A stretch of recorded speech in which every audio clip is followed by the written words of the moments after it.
Here. I'm Kristen at Sweat Life. I think the past few sessions I've moderated, I've completely not introduced myself. So here's the chance. I'm our Chief Content Officer, so I handle all of the words that you see on your website, whether that's on email or social or website. And what we are doing here today with C is going to be really great. It's going to be about trauma and the pandemic and how our mental health looks different. So before we get into that, we want to make sure that we are thanking our brands and partners who helped make this possible. So thank you to Nix, who you heard a little bit about in our last session. Thank you to Miraval Resorts and Spas, who is going to be doing a session right after this one. And speaking of, we are offering a grand prize of a 3-night stay at the Miraval Resort of your choosing. So to do so, sign into the attendance sheet. Mia and I both just chatted it. The more sessions you attend, the more entries you get. So make sure you are not missing this one and the next one to maximize your chances. We're also thankful to Humble Nut Butter and to Mad Tasty for sponsoring this. And for this particular session, we wanted to give a shout out to Hydrant, who sent y'all some hydration packs in your summit box. I know they're a favorite of actually a lot of our ambassadors. So at the end of the workshop today, we'll be asking you to maybe consider tagging them on social, showing us how you hydrate, how you own your day with Drink Hydrant. So with all that said and all that announced, I would love to introduce C. Anderson. C is an author and licensed therapist. She serves Alabama, Georgia, Washington, D.C., and Ohio. She's also the founder and chief executive officer of her private practice, Revita Therapy and Wellness, which is located in Montgomery, Alabama. She's experienced in mental health and trauma, and she uses an integrative approach in providing therapy services while also offering proven holistic and spiritual practices to enhance the therapeutic process.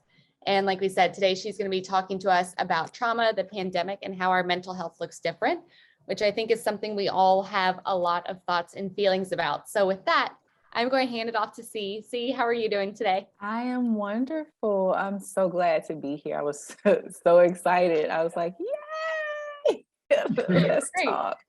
Well, we're so excited to have you. So I will hand it off to you and I'll be Okay. here in the chat. So if anyone has questions or comments, feel free to make them in the chat box and I'll help relay them to C as needed. And we'll make this a fun, engaging session, as fun as it can be when we're talking about trauma. Right. Well, we're certainly going to share a lot of information, but I also would love questions towards the end, any feedback. I'm sorry. And so I'm going to share my screen. And I hope that everyone can see me and hear me well. All right. So Kristen, you can see me. Awesome. Awesome, awesome, awesome. So before we get started, I wanted to welcome you all to this space at this time, in this place together, that we're all connected here. If at any time you feel triggered as we talk about these things, I recommend that you take a break and take care of your body and do what you need to do to take care of yourself. If you need to use the restroom, if you need to stretch, if you need to walk, all those things are acceptable. If anything brings up something for you, write it down and hopefully you can process that later with a licensed professional. Healing can happen at any time in any circumstances. And so I just ask you to be open as we go through all of this information. And at the end, if you'll join me in a grounding exercise, that would be awesome. So let's get started. So trauma in the pandemic, these are just some considerations for your mental health and your wellness as we navigate through this pandemic or post-pandemic, depending on who you talk to. Because I want you all to be healthy. And the fact that you are here on this beautiful Sunday tells me that you put yourself first. So I'm Candice Anderson. I'm an MS and an LPC, psychotherapist, author, and the owner of Revita Therapy and Wellness. And my practice is a bit different. So first and foremost, less than 4% of psychotherapists in America are Black. So I'm a rarity in that, but my practice takes into consideration the whole person, not just your mental, but also your spiritual, your identity, all the things that you feel are important to yourself. You are the expert on your life, and I'm simply here to guide you to the life that you desire and the life that you want. So let's talk about our psychological health, right? We hear this all the time: mental health, mental health, mental health. And that's awesome because it tells me that there is no longer a stigma attached to taking care of one's mental health.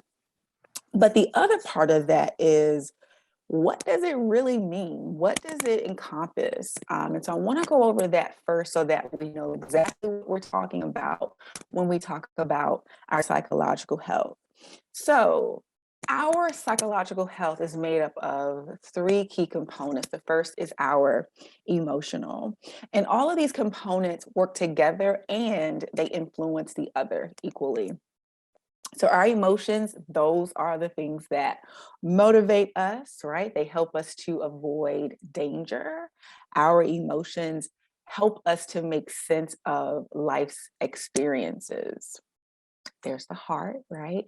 And so we're talking about our emotions. And then if you dig a little deeper, we could talk about that heart chakra as well. That's very key to us being open and us receiving, but also blockages there emotionally. The next component, the cognitive, this is our brain, right? Our physical brain, but also our psyche. The physical brain is so beautiful. It's a complicated organ, but it's so beautiful in the way that it integrates who we are. And so if I'm speaking cognitively, I'm speaking about your thoughts. I'm speaking about the things that are either automatic, the thoughts that come up for you without any external stimulation, or the things that pop up when you see, hear, smell, taste, or feel something.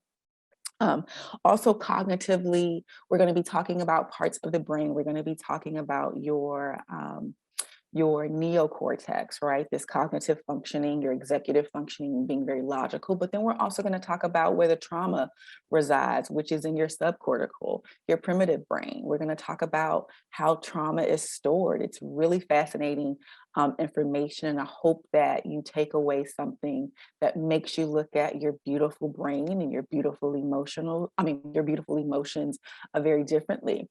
And that third part is our behavioral component. Our behaviors are what we see show up in everyday life, right? Our relationships, the way that we act, the things that we do, the way that we engage in the world around us. It really affects our functioning on a higher level, the way that we interact with our loved ones even. So let's get into stress and trauma. As a clinician, I saw almost a doubling of the number of patients that I saw during the first year of the pandemic. People were exhausted, overwhelmed, fearful, tired. They were questioning life as we knew it. And so that stress and the trauma of the pandemic certainly has played a role in mental health becoming less stigmatized. So let's dig in. So when we talk about stress, we're speaking about the things that happen in our environment and our response to those things.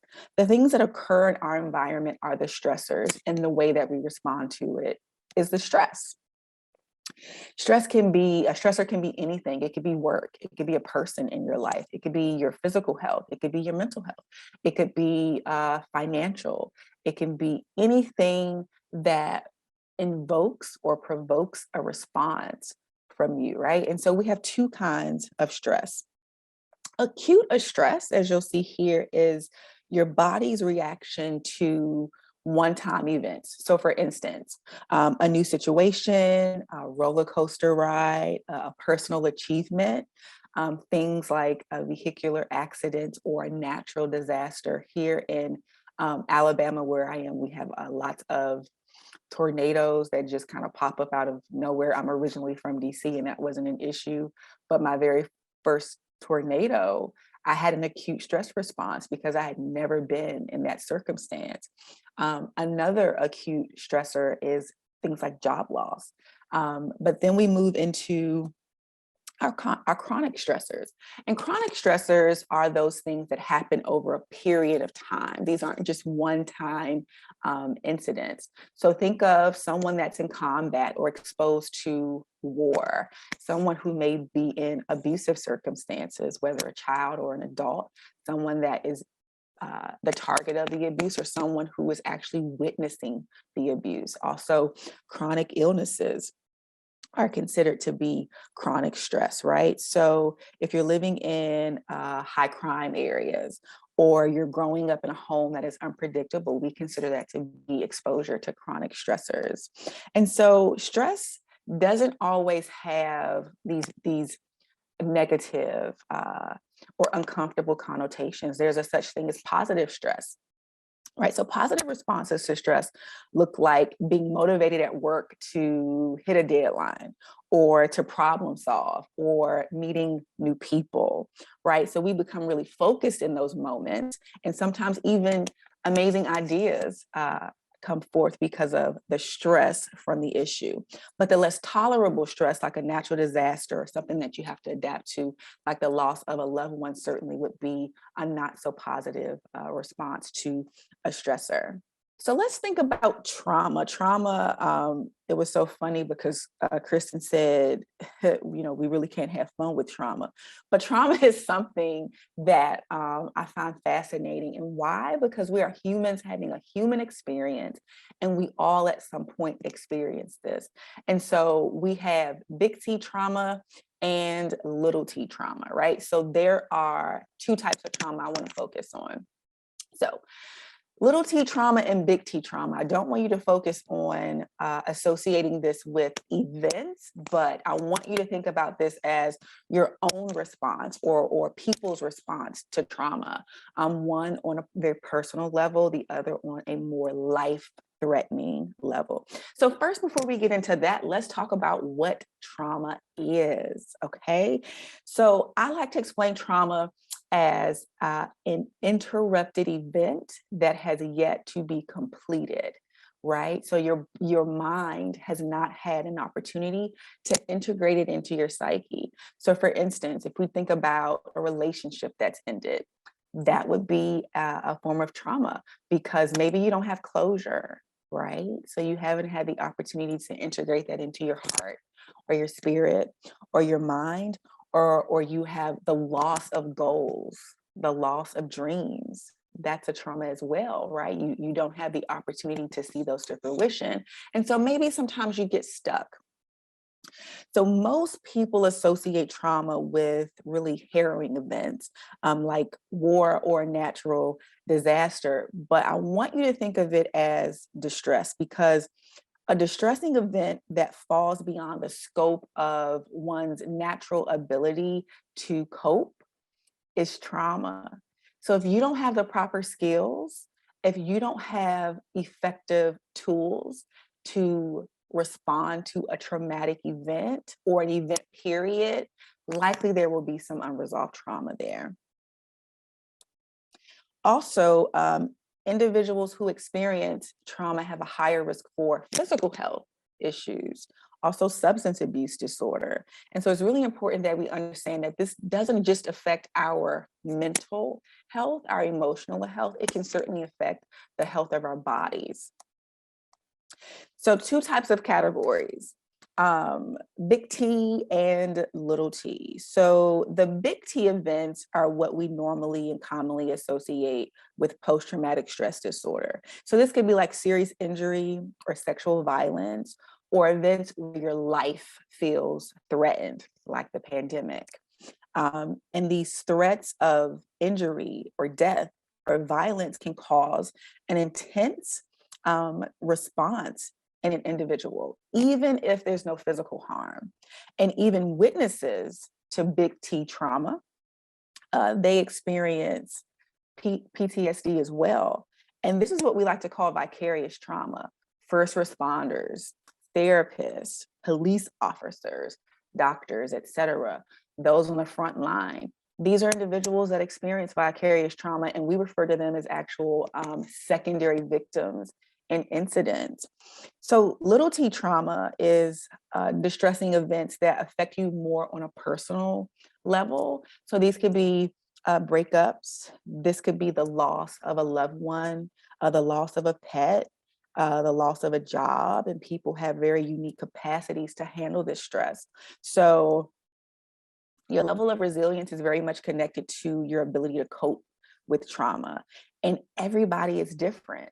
And so sometimes when we have incidents, like maybe something happened to you, but also a parent or a sibling experienced it, and you are wondering, well, if they experienced this and they're fine, right? Then why am I having this reaction? Well, guess what? Everybody is different. And I always want you to offer compassion to yourself when you experience a similar event but have a different response, because you are your own human being made up of the total sum of your life events. So let's get into our responses to trauma. So the 4 F's, and we'll call those fight and flight, freeze and fawn. And so the trauma response of flight, which everybody is familiar with, is a sympathetic nervous response. And we figure out how to survive. We decide to fight back, whatever the circumstances are. This could be the anger. This can be aggression. This could be irritability, right? Or this could be moving towards the threat. Flight is a little different. A flight response is when you are anxious or fearful or worried, right? Chronic worry. And guess what? Perfectionism is a flight response. A more healthy version of a flight response would be assertiveness, right? When you can set healthy boundaries with others. It can also be a way to protect yourself when you leave others to find the courage within themselves. Those are all flight responses as well. So again, how we talked about earlier, that all responses aren't necessarily negative responses. So some can be very healthy and have very positive results. So the flight response in particular, people think of avoiding or escaping. The coping mechanism that we use to avoid uncomfortable conversations or feelings or something that's dangerous around you. And like we said earlier, it might be a great thing when you can transmute that into boundaries with individuals or boundaries with environments. Let's talk a little bit about the freeze response. Okay, this gets more into that dorsal-vagal response, feeling stuck. I often see people who have circumstances happening around them in real time, and they say, I don't know what to do. I have no idea what my next move is. Sometimes they disassociate, sometimes they numb out, sometimes they use other maladaptive coping mechanisms to deal with the stress because they just are unsure of what to do. So this happens when you stop, stand still, and you don't do anything. You can't move backwards, you can't move forward. You are numb in your feelings, but you're also numb in your needs. A healthy version of the freeze response is mindfulness. And so in the freeze response, we don't necessarily do anything, we stay still, but we remain present in the moment. And this mindfulness, this state of being mindful, can be beneficial because sometimes we're busy. This gives us the time to sit, to think about not only where to go, but what has happened. So being in the present is your positive or your healthy coping response in that freeze frame of mind. The next is the fawn, and some people aren't familiar with fawning, but fawning, if you want to think of like a deer caught in the headlights. And so this coping mechanism is a response that has to do with the way that we people please. Sometimes we avoid conflicts or we're passive aggressive and we put other people first, right? We don't have boundaries. It's difficult for us. We don't say no to things that we should. And so an unhealthy version of fawning would be if you decided to say, I'm going to help my friend, family member, or coworker despite having this very real and immediate need for myself. Also, staying in relationships that could be abusive is considered a fawning response to a threat. So a person with a fawning trauma response might stay in an abusive or toxic relationship because they feel the need to fix the other person, right? Remember, we talked about avoiding conflict and people pleasing. They feel like it's their responsibility. And so fawning can also manifest in no boundaries, letting people do whatever they want without asking, right? Showing up to your home without first calling you and asking if it's okay if they can come by, as an example of that. This can cause a person to lose themselves in other person's lives and end up feeling empty because they've invested all their energy in somebody else. So let's discuss, as Americans, assuming that the majority of you are here in the States, how we as a whole, as we as a people, are impacted by mental health. And so I'd like to invite Kristen to introduce the poll that you all responded to before we get into the numbers, okay? So there's a poll in front of you. That first one is a question, and this is anonymous, so please answer as honest as possible. The first one says, I've felt moments of inadequacy or weakness during times of stress and overwhelming circumstances. Yes or no? And number two, my stress increased during the pandemic. And the third, my stress decreased during the pandemic. Thank you so much for answering and being vulnerable in this moment. Mhm. Okay. All right, I'm sharing the results. Wow.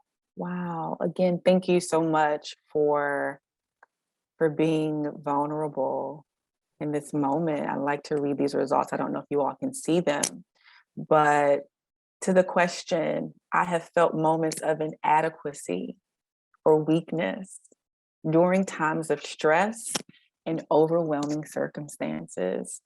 That question is 100% yes. And so I just want to take a moment for those that answered that question. It looks like all of us, right? So this is a human experience. You're not by yourself. And I want you to know that those moments of vulnerability, which is what we've experienced here, is not an indictment on your resilience or your strength. And so number two, my stress increased during the pandemic. 89% said yes. And you'll learn a very interesting stat in just one moment. The third question, my stress decreased during the pandemic. 89% said no, that was not the case. So let's look at the stats. Okay, so almost 20% of Americans suffer from a mental health illness or difficulty. 20%, okay, that's 1 out of 5. Nearly half of those persons that suffer from that mental health illness or difficulty are African American. And that's when we come in and we talk about the disparities in the mental health crises here in America. 78% of Americans reported an increase in stress during the pandemic.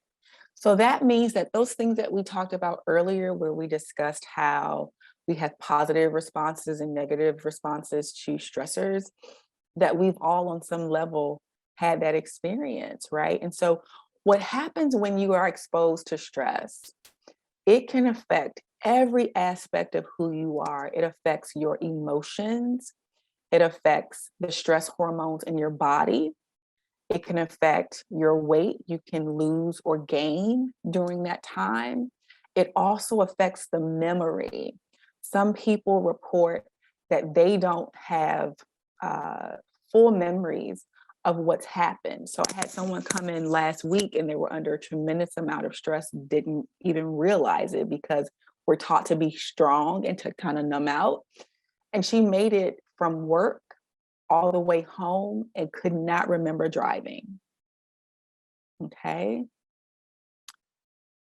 So I want you to know that as we've talked about all of this, you may feel like, oh my God, like, how do I get back to my optimum self, right? I want you to know that feeling powerlessness in these moments is typical, but you are not powerless. There are things that you can do. There are ways that you can get support. And so I want to talk about a couple of different ways. Self-care, this is my go-to. Self-care is not selfish. Self-care is simply you putting you first. If you cannot take care of your needs, you are no good to anyone, not to your boss, not to your children, not to your partner, and not to those who love and care about you the most. And so I want you to shift if self-care is something that you have been taught is selfish, if putting yourself before other people was told you're not a good person. I hope that after you have this experience with me, that you learn that it's not. So let's talk about self-care. Self-care can be several aspects. So let's first talk about the emotional and occupational balance. So you may be familiar with this, is what we used to call your work-life balance, where maybe you are working overtime or you're just spending too much time with work. You're bringing work home. It's affecting your relationships. It's affecting your ability to disconnect from your responsibilities there, and you aren't able to be present and to connect with the people in your home. Or even if you live by yourself, you're not able to connect with yourself. And so self-care is there to help you balance your responsibilities.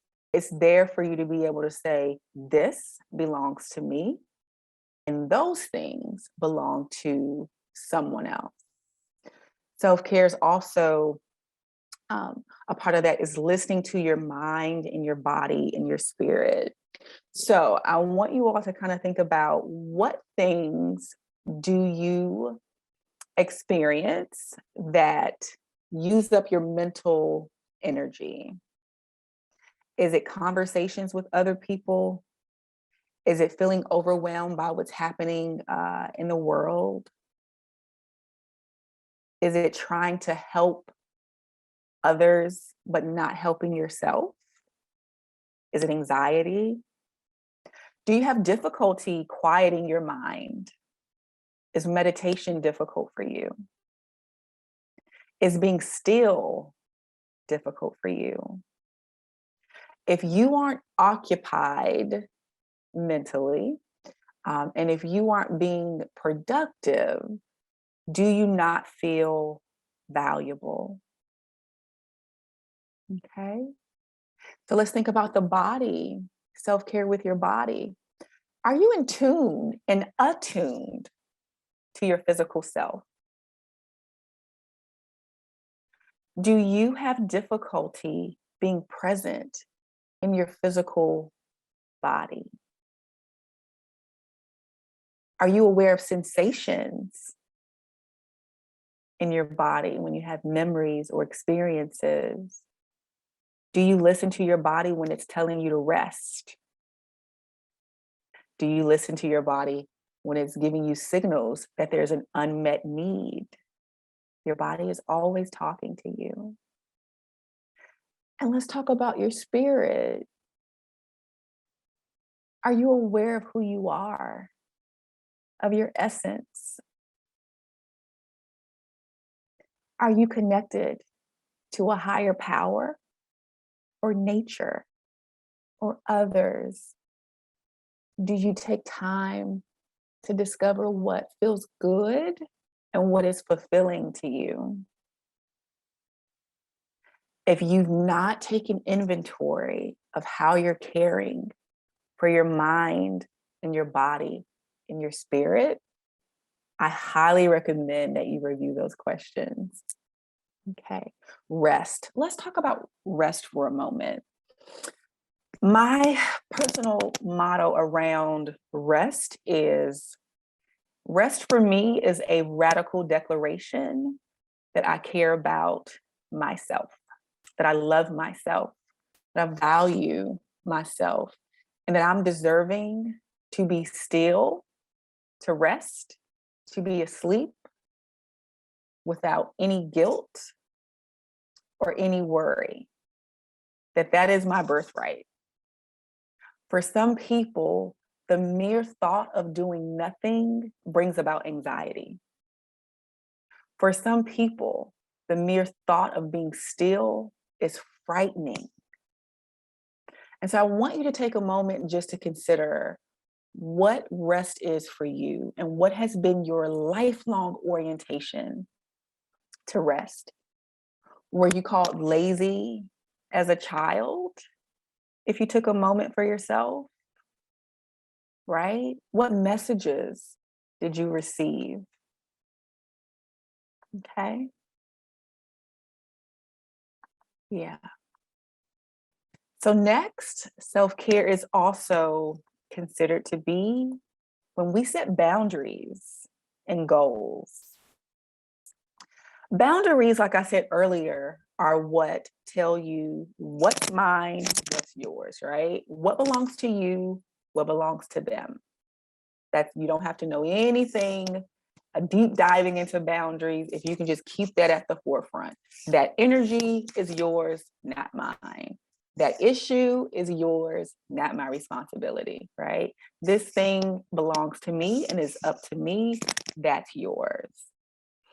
Goals, on the other hand, I list that under self-care as well, because when you are able to create a goal, you don't spend an over exertion, an overshooting, an over expending of energy trying to reach a goal, because you know exactly what the task involves. You know exactly what the end result for you is. And so you're not creating more effort than necessary to reach that. So that is why goals are important, not to just be able to reach them, but so that you aren't overshooting and expending all of your resources. Create a support system. Everybody needs a support system. This can look like a good friend that knows that when you call, you don't want advice, you just want someone to hear you. You just want to be seen. This could look like communication with your partner about your needs, about your wants, about your desires, about your dislikes. Okay. For me, in the work that I do, my support system looks like being very communicative with my husband. It also looks like calling on friends and family when I need an extra hand, supporting my children. But part of my support system also is delegating. You don't have to be in control of everything at once. So for instance, for me, I have an assistant who's amazing. In my home life, I have someone that will come and handle some of the domestic responsibilities, because that gives me more time and more energy to spend with my family. Meal prep, that's also a great support. So then you don't have to think about the things that you're putting in your body, and your meals are already there, and you can stay on task with your goals, and your body can also be there to support you. Therapeutic interventions. This is a what we call the next level of support, or the next level of care. When you enter into a relationship with a licensed professional to do some therapeutic work. And I encourage you, if you have not experienced the support of a therapist, that everyone at least one time in life should find support with a licensed professional. You don't have to have anything wrong with you, or you don't have to be in crisis. Everything could be going very well, and you have this person there to bounce things off of in a very confidential and non-biased way to help support and maintain all the great things in your life, because everybody needs somebody sometimes. So let's get into what therapeutic support interventions look like. So the first therapy that I want to explain, and please, if you want to take notes and kind of ask questions later, we can certainly do that. DBT, which is dialectical therapy and behavioral therapy, and mindfulness. And this is great for support in regulating one's emotions, right? Remember, I talked earlier about the brain. Our emotions aren't as simple as people would like to make it. We're very complicated and very layered people. And so with DBT, you learn tools and skills that you can implement in the regulation of your emotions. Emotional regulation starts early. It's best to start in childhood, but frankly, some of our parents didn't have the tools or the skills or the capability to teach us that. And so sometimes we may find ourselves having overreactions to certain stimuli or circumstances. We may find ourselves cut off or we shut down when certain things happen because we just don't know how to tolerate it. And so that's when DBT and mindfulness can come in to give you the skills and the foundation that you need in order to connect with. Remember, emotions help us to make sense of our life's experiences. So we want to connect with those feelings and those emotions, and we want to be able to regulate them in a healthy way. Solution-focused therapy. Solution-focused therapy usually runs between 6 and 10 sessions, depending on the clinician or the provider. But in solution-focused therapy, you focus very much on what the issue or the problem is and work to find a solution in a set amount of time, versus maybe a therapeutic process where you're going back to process some unresolved issues or to look at the family constellation or to look at your first memories, et cetera, et cetera. So if you feel like you're a person who doesn't necessarily need, not want, because it may be necessary, but you feel like you don't really need to explore any things in the past, solution-focused therapy may be a great opportunity for you to kind of hash out some current issues. EMDR. EMDR is eye movement desensitization reprocessing. And this type of therapy is great for processing acute or one-off traumatic incidents. And this type of therapy, the clinician sits with the client or the patient, and you pick what's called a target, right? It could be a soft or hard target, meaning something that isn't as activating or arousing, but you focus on that one incident. And so it helps you to reprocess it with both parts of the brain, which we call bilateral stimulation, so that you are able to reintegrate the experience and your response to the experience in a very healthy way. It works very well with persons who've experienced physical or sexual violence and trauma. I've seen amazing results in individuals who are coping and trying to recover from those types of incidents. Brain spotting. Brain spotting is a fairly new technique. It's almost 20 years old, and this is actually one of the techniques that I love to use because it is client-led. And so instead of a clinician or a therapist telling you where to go, the clinician or the therapist follows you. And what we do is we look at your eye movement, because the eye movement and your gaze as you are talking about an experience gives us access to the trauma capsules located in your subcortical brain, so that we can explore what's happening. And I've had amazing experiences where someone has become aroused or activated in a session, and I take out my pointer and I'm asking them, just kind of talk about what you feel, what you think as you're discussing or disclosing this. And you come to your own understanding and resolution of whatever the issue is. It's a beautiful process. Hypnosis or hypnotherapy. So this still brings up some fear and anxiety for people because movies and television have dramatized hypnosis for decades. And so we're like, I don't want to walk around and, a bell ring and I start clucking like a chicken at work. Well, that is not the hypnotherapy and hypnosis that I'm talking about, right? That's actually for the stage. And they actually screen people before to see who's more suggestible. Hypnosis and hypnotherapy I want you to think of it as relaxation while you're in the session. And through this deep subconscious relaxation, we're able to allow space for your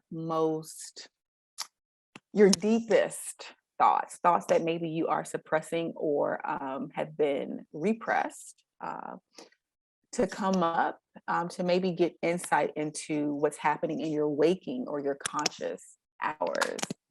Okay, so that is your mental health. Oh, I'm sorry. And the last one, cognitive behavioral therapy. So most are familiar with CBT, and it's exactly what it is. It deals with the cognitive and the behavioral, right? So it's a belief that your thoughts, whether they are maladaptive and not healthy, or your healthy thoughts are what are very connected and precipitate the behaviors that you're seeing. And so there are so many tools and techniques in CBT that we use to examine thoughts, to figure out if your thoughts are connected to your belief system, or are they an external belief from maybe a parent or a significant person in your life, in order to change the behavior and the results of the behaviors in your life that you're seeing. So those are the types. There's a lot of therapies, but these are the ones that I find very useful and very effective when we're talking about our wellness. And so again, I'm Candice Anderson. You can call me C. I'm a psychotherapist and an author and the owner of Revita Therapy and Wellness. And I thank you for being here with me. And I would love to open up for questions. And then before we end the Q&A, if Kristen can tell me when we have maybe 2 minutes to do that grounding exercise so that we can just kind of regulate, that would be awesome. So I am going to stop my screen share. Yes, feel free. So one question that's popped up, I'm sure you see it, but I'll read it just for production value. How can we determine what type of therapy we might need? That's an excellent question. So what I recommend, this is a great way. I'm a huge researcher. I probably don't do much without first researching it in some way, because I like to make informed decisions. And you all are welcome. I see your thank yous in the chat. So you're more than welcome. So if you Google types of therapy, you'll find a comprehensive list of the types, okay? Some lists will even tell you the focus and the goal of that type of therapy. So first think about what it is that you want from your therapeutic experience. It's a very personal experience. And so I want you to make the decisions that are best for you and not what people say you need. So first, think about what you want to do in therapy. What's your goal? Second, look up that list, and then maybe go onto YouTube and you can look up people's experiences, and they'll tell you firsthand what their experiences were like. When you contact a therapist, you can ask them for a consultation. You can ask them questions and say, hey, I'm a survivor of sexual assault. Do you work with survivors? What has been your experience and your training in working with this type of trauma? Some people do not have training. If you are working with trauma, you want someone who is trained and or experienced or certified to walk you through that process, because if not, harm can be done instead of good. Okay, next question. As a people manager, how can I best support my direct reports while we all recover from the collective trauma of the pandemic? Number one, thank you for being so attuned to the needs of the people who report to you to ask such a thoughtful question. My suggestion is you may want to take a survey of individuals. Are you having difficulty with post-pandemic acclimation, right? Adapting to life after the pandemic. What is your current less stress level? Is there anything that we can do? Like take a survey, because you want to know directly from the people that you support, because I don't know what industry you're in. I don't know if you all were still working in person or if you went virtual. So take a survey and ask what the needs are of your employees. And then you can search for ways. If you want to contact me, I believe Rochelle asked this question. you can certainly do so, and we can maybe work something out and talk about what their needs are. But it would be difficult for me to say just kind of off the cuff of what's going to work. Are there any books you suggest to read to help resolve trauma and learn more about the 4 Fs? Absolutely. One of my favorite books is by Bessel van der Kolk. I may have it so you can see. Okay, I think it's at my office. The book is called The Body Keeps the Score. It's a great illustration from adults down to babies, right? Thank you for putting that in the chat. So that you learn how trauma works. We are sponges, and I'm coming to learn, and there's more research today that talks about how you experience trauma while you're still in the womb, okay? So that particular book by Bessel van der Kolk, The Body Keeps the Score, is a great start to learn about the 4 Fs and how trauma influences the brain, body, and spirit. Thank you. Next question. With 40% of those suffering from mental health issues being Black, what do you think is the reasons behind this, and what solutions can help lower this percentage? Thank you so much for asking this question. One of the things that I was very clear about when I was asked to come here today is my approach. And I'm so grateful for Gina, Kelly, and Kristen for allowing me to be in this space, because as a Black woman and a clinician, I center the experiences of Black, Indigenous, and persons of color. And I had a conference recently, and I worked with 2 seminal researchers in what is it called? In medical bondage and its connection to experimentation and slavery. And it's a lot, very complicated, fascinating research, but what we learned is that African Americans don't experience these disparities in their mental health and their physical health because they're Black, right? Because of their bodies. These are direct results and highly correlated with systemic and systematic oppressive experiences, okay? So when you ask what contributes to that percentage, right? The word is very clear. It's racism, and racism isn't how you treat people. Racism is a system. I want you all to understand that, okay? So it is a system that we live in, that we are born into.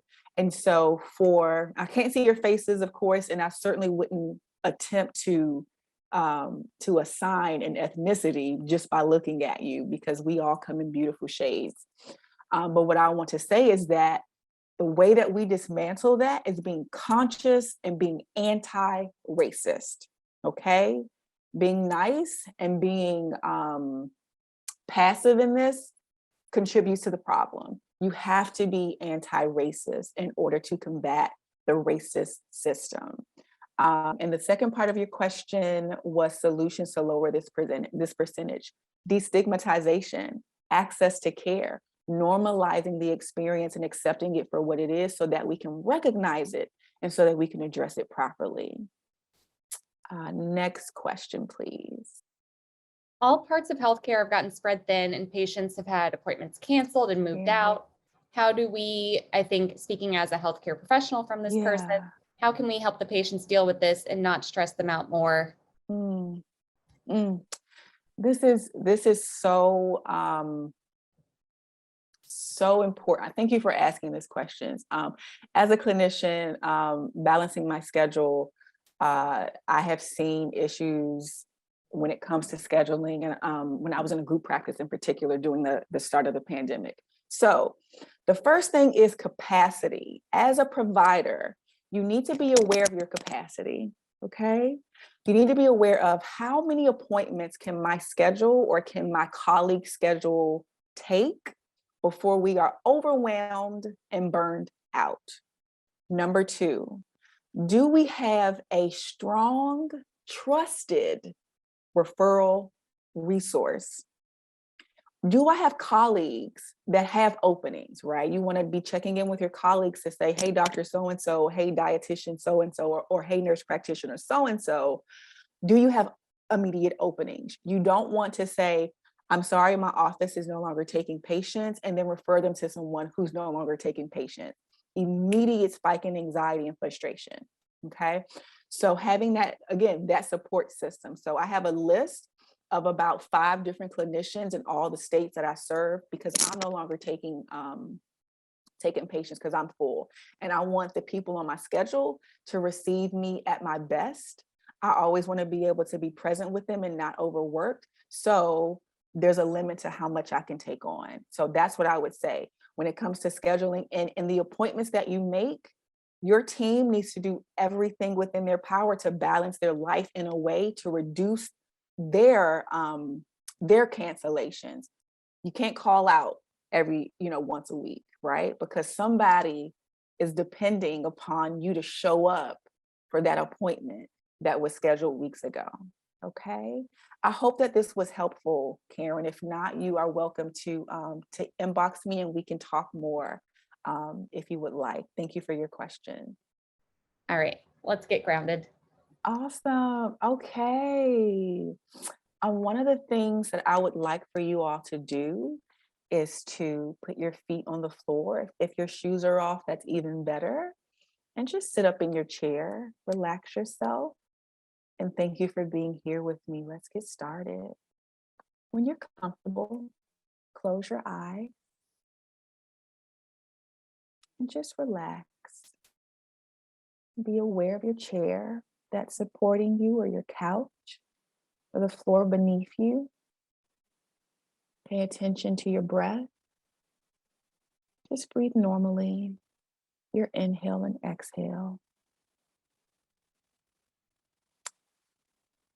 Does your inhale feel cool and your exhale feel warm? The rise and the fall of your chest. Let's notice that. And just be comfortable where you sit today. Where are your hands? Take a moment to feel those. Are they laying in your lap? Do you feel the temperature, the texture of maybe a blanket or your clothing? Sensations in your finger? Become aware of what's supporting you. Allow your thighs to grow heavy and your chin to be high as you straighten your back. Remember, you are worthy. With your hands either in your lap, feel the rise and the fall of your chest, and the way the floor or your chair has risen to support your body. Become aware of the sturdiness of your support structure beneath you, and visualize it being supported by the earth, and the earth rising up to meet you as it supports you. As you sit a little straighter, imagine the earth's strength traveling up along your spine and steadying it, where you're reinforcing your back. And become aware of your everyday life, because you're supported. And that chair, that floor, this beautiful, strong earth is right here to catch you. Remind yourself that for each day that is to come, this earth will be here to catch you. And deep breath in, and deep breath out, and you can open your eye. Thank you for being present here with me today. Amazing. Thank you so much, C. That was amazing and really helpful. And I know everyone here is really grateful for you for providing your time and your expertise and your compassion with all of us. So thank you so much. We have one more session left to go in the summit, y'all. So take a little breather, plan to log back on in about 15 minutes. And remember, we want to be thanking our brand partners throughout all of this. So as you take some time to walk around, maybe get some fresh air and hydrate before this next session. Make sure you're enjoying the hydrant that was in your summit box. It's a really refreshing electrolyte drink mix that I know has the seal of approval from a lot of our ambassadors. You can use it anytime, anywhere on the go. So show us how you own your day, tag Drink Hydrant and A Sweat Life. And C, did you want to plug your Instagram as well, or your? Sure.